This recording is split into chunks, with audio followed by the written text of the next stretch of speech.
విశిష్టమైన సాహితీ వ్యక్తిత్వం గల కథకుడు శ్రీ బుచ్చిబాబు గారు. వీరి అసలు పేరు శివరాజు వెంకట సుబ్బారావు గారు.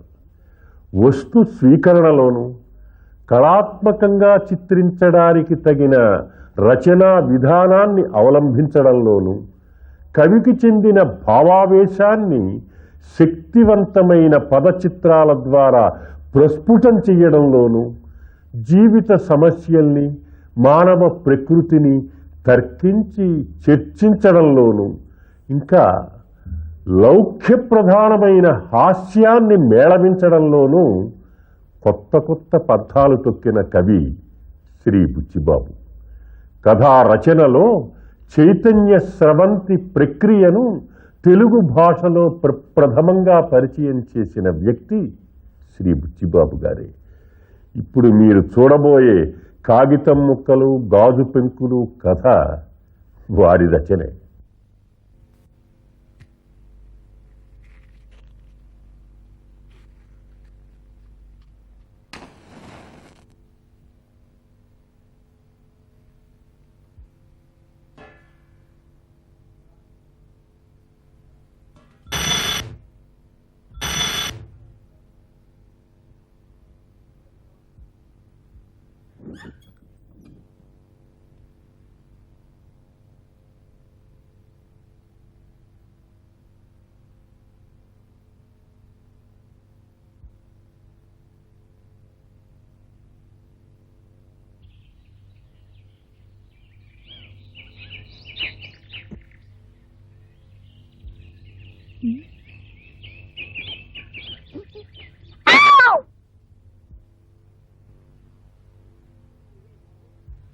అయ్యయ్యో,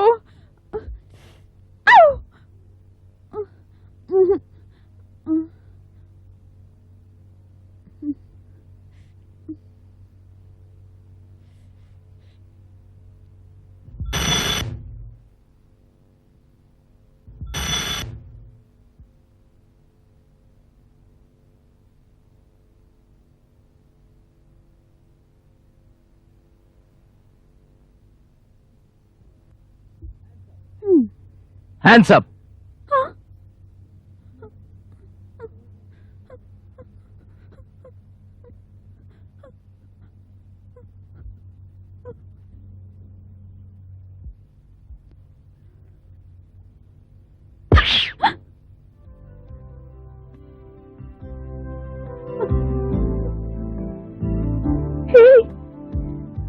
సింహం, చాలా మారిపోయావు. నిజంగా గుర్తుపట్టలేకపోయాను. అవును, ఆ చిలిపి చేష్టలేంటి? నేనిప్పుడు మిస్సెస్ అరుణ్, మైండ్ ఇట్. లోపలికి రా. Yes madam. అవును, నేను వస్తున్నట్టుగా లెటర్ రాశాను, అందలేదా? నీకున్న స్పీడ్ కూడా ఉత్తరానికి లేదు. అది నీకన్నా ముందు బయలుదేరి ఇవ్వాలే వచ్చింది. పద. మై గాడ్, నేను బయలుదేరే వారం రోజుల ముందు రాశాను దాన్ని. అవును, చంద్రం ఇంట్లో లేడా? నువ్వు ఇప్పుడు వస్తున్నట్టు ఆయనకు తెలియదు కదా. పైగా ఆఫీస్ లో ఇన్స్పెక్షన్ ఉంది, అందుకనే పెందలాడే వెళ్ళిపోయారు. భోజనం టైంకి వచ్చేస్తారులే. అమ్మో నా పాలు! అంతా నీ వల్లే జరిగింది. ముందు వెళ్ళి స్నానం చేసిరా.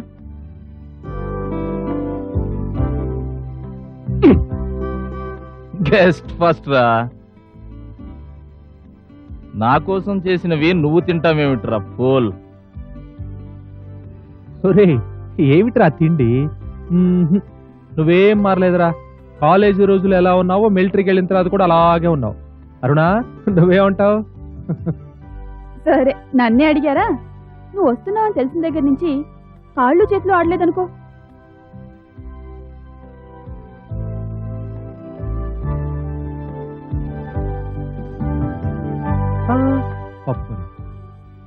సమయానికి నీ ఇంట్లో లేరు. నువ్వు ఏ బస్సులో వస్తావో నాకు తెలియదు. కరెక్ట్ గా అడ్రస్ తెలుస్తుందో లేదో అని కంగారు పడ్డాను. అరుణా, మీ సింహం నోట్లో వేలు పెడితే కొరకలేని అమాయకుడేం కాదు. Well set commander.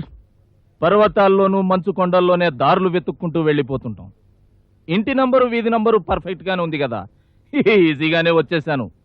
బెల్లు కొట్టగానే మెరుపు తీగ తలుపు తీసింది. మెరుపు తీగ? మెరుపు తీగ ఎవర్రా? ఇంకెవర్రా, అరుణ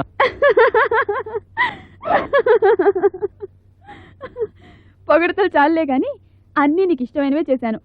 ఉడకబెట్టిన కోడిగుడ్లు, పులిహోర, బంగాళదుంప మసాలా, పాయసం. నీ మిలిటరీ వాళ్ళ తిండి తిని తిని నోరు చచ్చిపోయి ఉంటుంది. కడుపు నిండా తిను, ఏది వదిలిపెట్టకు.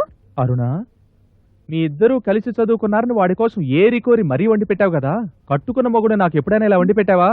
నీకు పక్షపాతం ఎక్కువ. అబ్బా, ఏమిటండి ఆ మాటలు? ఎవరైనా వింటే నవ్వుతారు. మనం అంటే జీవితాంతం కలిసి ఉండేవాళ్ళం. ఉమ్. సింహం లాంటి స్నేహితులు ఎప్పుడైనా వచ్చిపోతూ ఉంటారు. ఏమిటా తిండి? ఇంకొంచెం వేసుకో. ఉమ్. నేను తినిపిస్తానుండు. ఓ, వద్దు. ఉమ్. అరుణ ఓహో, సారీ సింహం.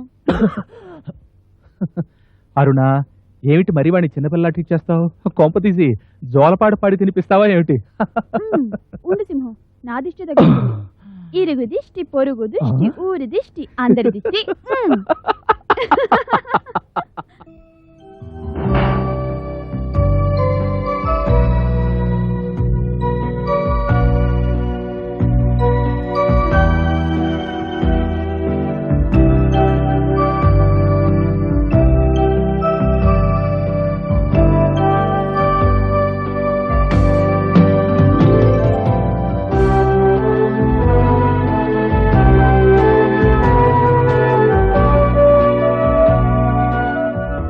అరుణ, ఆ, వస్తున్నానండి.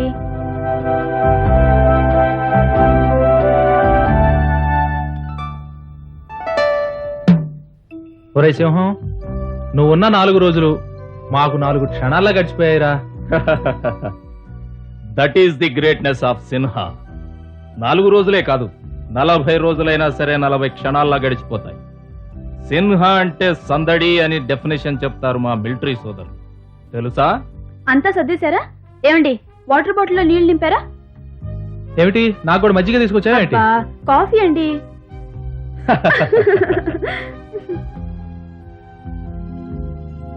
అయినా మీరు సిన్హాగా పేరు మార్చుకోవడం మాకేం నచ్చలేదండి.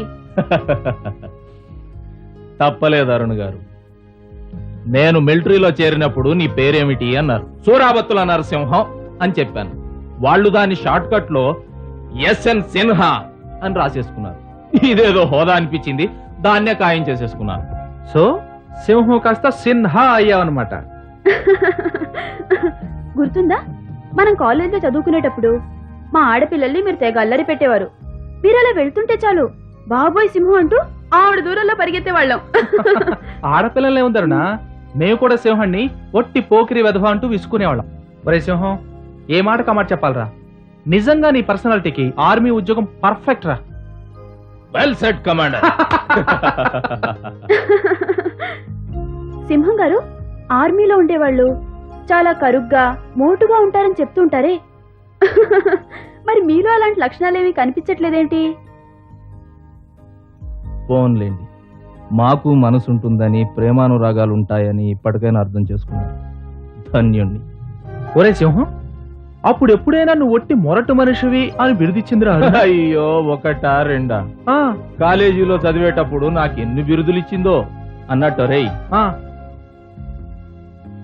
ఈ అందాల రాశిని పెళ్లి చేసుకుందామని రోజుకి 20 గంటలు బాడీ గార్డ్ లా తిరిగేవాణ్ణి. చీగొట్టింది. రైలు ఇంజన్ లా నాకు తలకాయే లేదని, నా మెడామోహం కలిసిపోయి నేను ఒక పోస్ట్ బాక్స్ లా ఉంటాను అనేది. అంతటితో ఆగక నన్ను రాక్షసుడితో పోల్చేది. అలాగైతే బలవంతంగానైనా సరే ఎత్తుకుపోయి రాక్షస వివాహం చేసుకుంటాను అని చెప్పేవాణ్ణి. అంత పని చేసేవాణ్ణే. ఇంతలోనే తెలిసింది తమరీవిడి గారితో ప్రేమలో పడ్డారని. అంతే, త్యాగం చేసేశాను. అందుకని నాకు మీరంటే చాలా గౌరవం. నో, అది ఒకప్పటి మాట. ఈ 4 రోజుల్లో మన మధ్య ఏర్పడిన బంధం ఆ పదానికి అతీతమైనదని నా అభిప్రాయం. ఏమంటావ్? ఏమో, నాకే తెలీదు. కానీ మీలోని నమ్రతాభావం, సంస్కారం వల్ల వచ్చిన నాజూక్తనం ఇప్పుడు నన్ను ఎంతో ఆకర్షించాయి. Mister Sinha is sincerely thanking you for your best compliment. Welcome. సర్లేరా, ఆకర్షణ గురించి మాట్లాడుతూ కూర్చుంటే ఇక్కడ బస్ మిస్ అయిపోద్ది. ఇక్కడ బస్ మిస్ అయిందంటే నీకు హైదరాబాద్ లో ట్రైన్ కూడా మిస్ అవుతుందా? అందాల భరిన ఈ అరుణ గారి సమక్షంలో ఉంటే జీవితంలో ఏం మిస్ అయినా నేను worry బయలుదేరరా బాబు. ఇది బరువుగా ఉంది కానీ నువ్వు పట్టుకోరా. అరే రే, ఏమండి మీ హంటర్ మర్చిపోయారు. ఓహ్ సారీ, ఈ రోజు ఎందుకో చాలా పరధ్యానంగా ఉన్నాను రా. ఒరే సింహం, నా తెలియకడుగుతాను, దేశ సరిహద్దులను కాపాడే ఇలాంటి మిలిటరీ వాడి దగ్గర చేతిలో పిస్తోళ్లు గన్లు ఉండాలి, కానీ ఈ హంటర్ ఏమిట్రా సర్కస్ లో రింగ్ మాస్టర్లా? కరెక్ట్ గా దీన్ని ఒక సర్కస్ ఫ్రెండ్ ప్రెజెంట్ చేశాడు రా.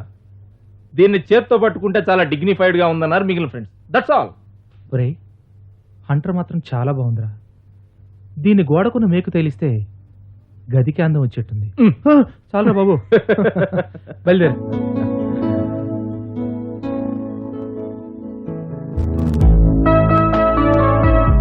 వస్తానండి, మర్చిపోరుగా. మీరు మర్చిపోకుండా ఉంటే చాలు. సీ యూ అండి. Bye bye. బాయ్.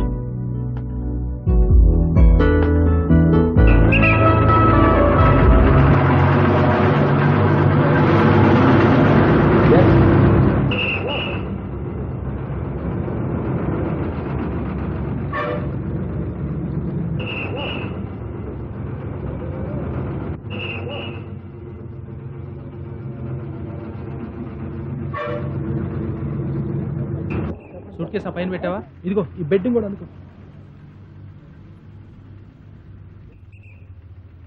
చాలా థ్యాంక్స్ రా, ఈ 4 రోజులు చాలా హ్యాపీగా గడిచిపోయాయి. ఐఎమ్ సో సారీ రా, నీతో గడపలేకపోయాను. అసలు మా ఆఫీస్లో ఇన్స్పెక్షన్ లేకపోతే నువ్వున్న 4 రోజులు మా ఆఫీసుకి సెలవు పెట్టి టోటల్గా నీతోనే గడిపేవాడిని. ఆ లోటేమీ తెలియని లేదురా అరుణ. రేయ్, అరుణని మరీ మరీ అడిగానని చెప్పాలి.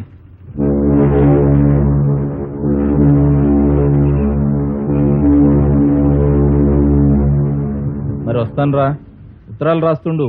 మిలిటరీలో ఉండే మా బోటి వాళ్ళకి మీలాంటి ఫ్రెండ్స్ రాసే ఉత్తరాలే గొప్ప రిలీఫ్. ఓకే, అలాగేరా. రేయ్, హంటర్ అంటే మూసిపడ్డావుగా, దీన్ని నా గుర్తుగా ఉంచుకో. అబే, ఇది నాకెందుకురా? చూసావా, వద్దంటానికి వీలు లేకుండా బస్సు హార్న్ కూడా నీ నోరు మూసుకో అంటుంది. Keep it commander.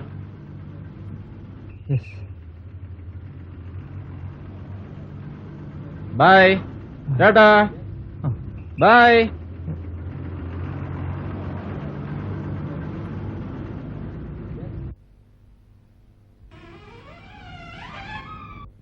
Aruna, Aruna,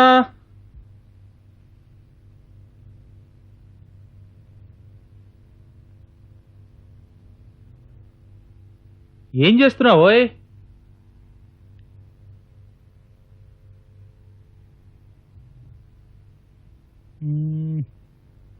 ఎక్కడ పెడదాం దీన్ని?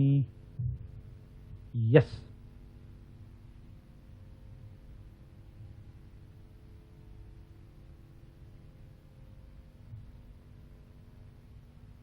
Right place.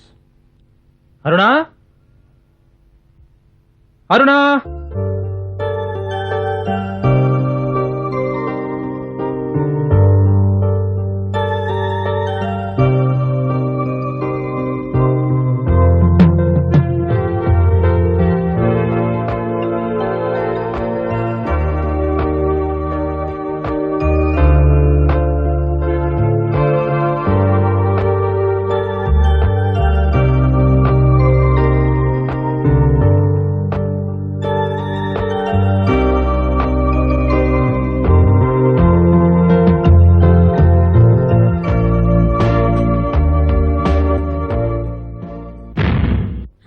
హాయ్.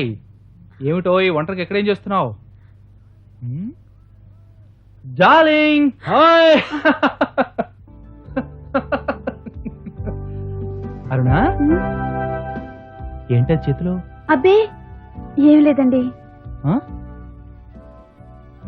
ఏం లేదుంటాయి. అరుణా, అరుణా, నిన్నే. ఏమిటది? అబ్బా, మీరు కొంచెం బయటికి వెళ్ళండి. అంటే నేను పరాయి వాడిని అయిపోయాను అనమాట. అరుణ, చెప్పు, ఏమిటది? ఏమీ లేదు. చెప్పాలి. ఏమీ లేదన్నానుగా. చెప్పి తీరాలి. చెప్పకపోతే ఏం మాట్లాడుతున్నావో, ఎవరితో మాట్లాడుతున్నావో తెలుసా? మర్యాదగా నీ చేతిలో దివు. ఇవ్వవు.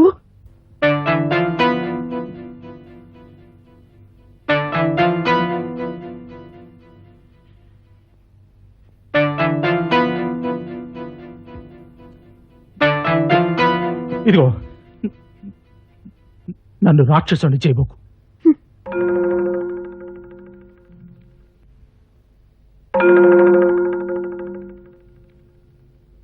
కొత్తగా చేసేదే ఉంది. ప్రతి మగాడిలోనూ పురుషాహంకారం ఉంటుంది. అది బయటపడితేనే రాక్షసత్వం అనిపించుకుంటుంది. ఏయ్ అరుణ, ఆగు.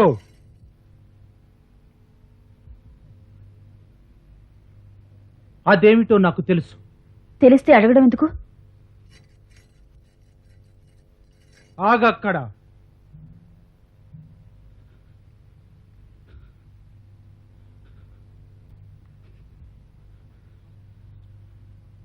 అది ఉత్తరం, అవునా? అవును. ఎవరు రాశారు? ఇది తెలుసుకున్న వాళ్ళు అది తెలుసుకోవచ్చుగా. Shut up! 4 రోజులు ఎంత గ్రంథం నడిపావే. ఛీ! ఓ 4 రోజులు సెలవు పెట్టి నీతో గడపలేకపోయాను అన్నప్పుడు ఆ లోటు తెలియలేవులేదులే అరుణ అని ఆ సింహంగాడు అన్నప్పుడు అనుమానం వచ్చింది.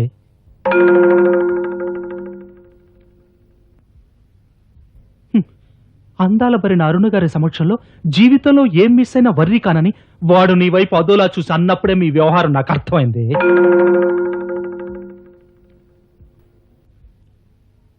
ఒకప్పుడు సింహగాడు నిన్ను ప్రేమించి పాపం ఆ ప్రేమను నా కోసం త్యాగం చేస్తే దానికి ప్రతిఫలంగా ఇప్పుడు నువ్వు మరో త్యాగం చేశావు, అంతేగా?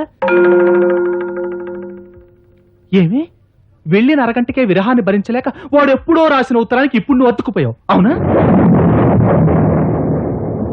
ఏమిటి మీరు మాట్లాడుతుంది? నంగనాచిలా నటించబోకు. నీ చేతిలో ఉన్నది ప్రేమ లేఖ, అవునా?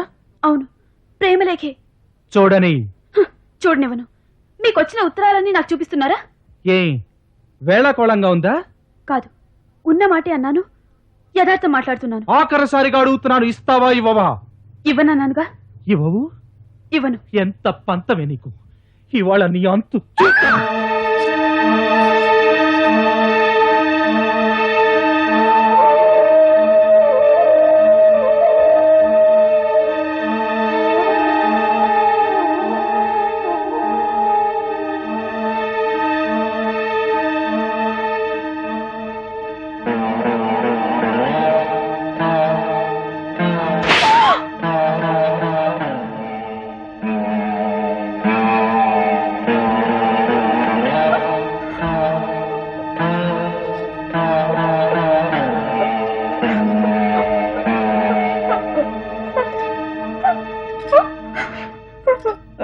శ్రీమతి, విచిత్రం చూసావా? నీ ప్రియుడు నాకు బహుమానంగా ఇచ్చిన ఈ హంటర్తో నేను నీకే బహుమానం ఇచ్చాను. చాలా ఇంకా కావాలా? చెప్పు. హంటర్ దెబ్బలెన్నిటినైనా శరీరం భరిస్తుందండి, కానీ శీలాన్ని అపహాస్యం చేసే ఒక్క మాటైనా అద్దం లాంటి మనసుని బద్దలు చేస్తే భరించడం కష్టం అండి. అది తెలుసుకోండి.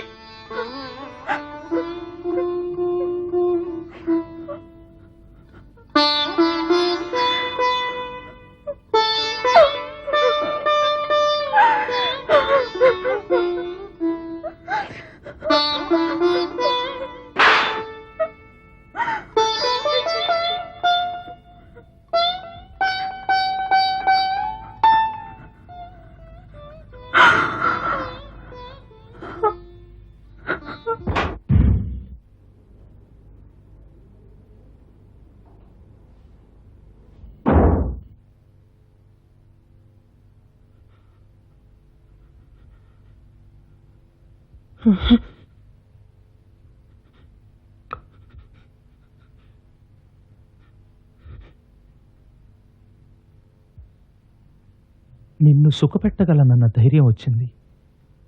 ఇన్నాళ్ళు ఉద్యోగం లేకపోవటం వల్ల నాతో పాటు నిన్ను కూడా ఈ సమిష్టి కుటుంబానికి బానిసను చేశాను. నిర్మలమైన సెలయేటి అడుగున కనిపించే బంగారపు ఇసుక లాంటి నీ శరీర కాంతి నా చీకటి కళల్ని వెలిగించింది.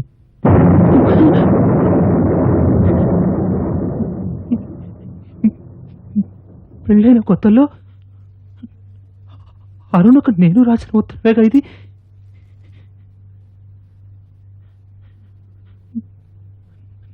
నీ హృదయంలోని నిర్మలత్వం, నీ శరీరంలోని సుకుమారత్వం, తొలిజాము సూర్యోదయాన్ని నీ కుంకుమ రేకులో చూసుకోవాలని, బయట ప్రపంచపు విశేషాలను నువ్వు అందించే నీ చేతి కాపీతో తెలుసుకోవాలని, నీ స్పర్శ నన్ను ఆశాంతం పులకింప చేయాలని, అందంగా నువ్విచ్చే వీడ్కోలు రోజంతా నన్ను తాజాగా ఉంచాలని.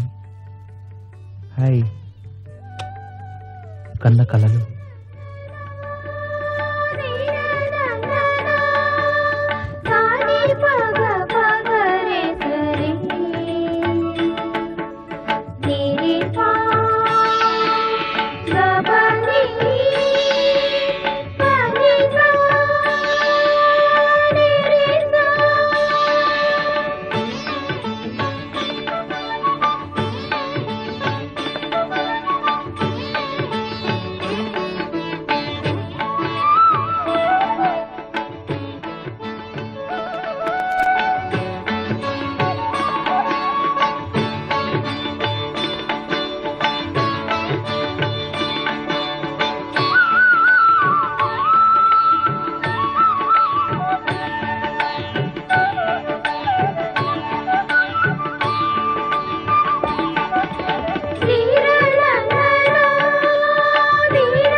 అవును, ఈ ఉత్తరం నేను రాసిందే. ఉద్యోగంలో చేరిన కొత్తల్లో భవిష్యత్తు గురించి బంగారు కలల కంటూ ఇంటి దగ్గర నరులకు నేనే ఉత్తరం రాశాను. అరుణ, ఉద్యోగం చాలా బాగుంది.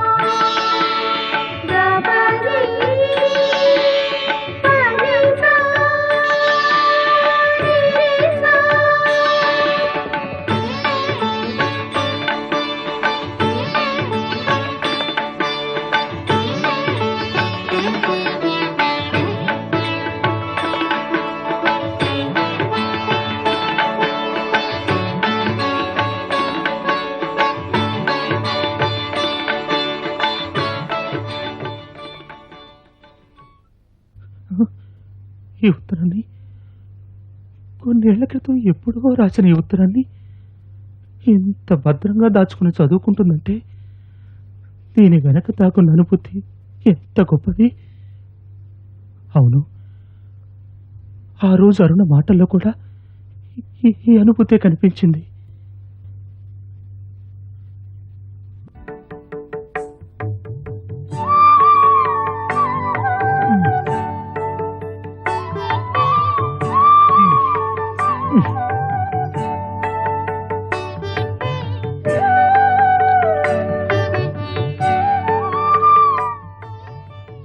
అరుణా,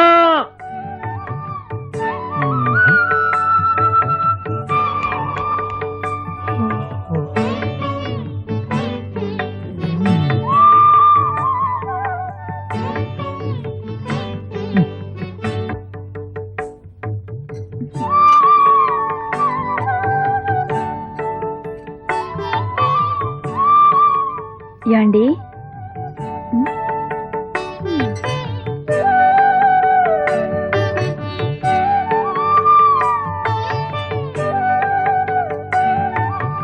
ఏమండి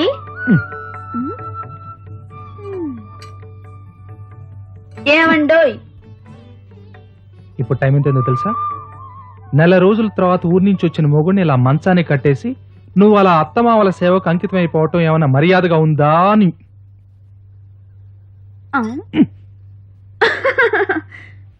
ఏం చేయని చెప్పండి, అత్తయ్య గారికి మోకాలు నొప్పి కదా, కాస్తంత ఆయింట్మెంట్ మర్దన చేసి మావయ్య గారికి నిద్ర మాత్రలు ఇచ్చి వంటిల్లంతా శుభ్రం చేసుకుని వచ్చేసరికి చాలే. ఇదిగో చూడు, రేపే మన ప్రయాణం. ఇక నుంచి నీ టైం టేబుల్ అంతా మారిపోతుంది. కరెక్ట్ గా రాత్రి 8 గంటలు అయ్యేటప్పటికి వంటింటి తలుపులు మూసేసి పడగది తలుపులు తెరుచుకొని నువ్వు తెల్ల చీరలో మెరిసిపోతూ మల్లెపూలో మురిసిపోతూ నా ముందు ప్రత్యక్షం కావాలి. ఓకే? ఆజ్ఞండి.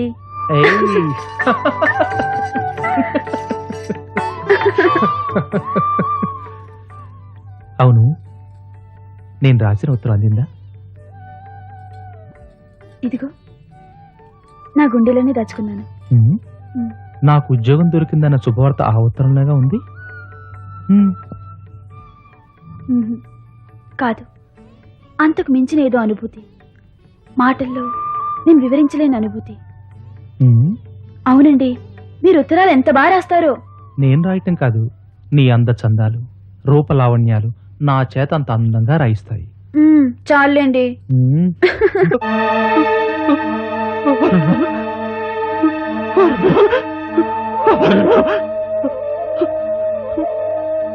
పొరపాటు జరిగిపోయిందంట, ఘోరం జరిగిపోయింది. క్షమించరా, క్షమించు.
మూర్ఖత్వాన్ని మన్నించు.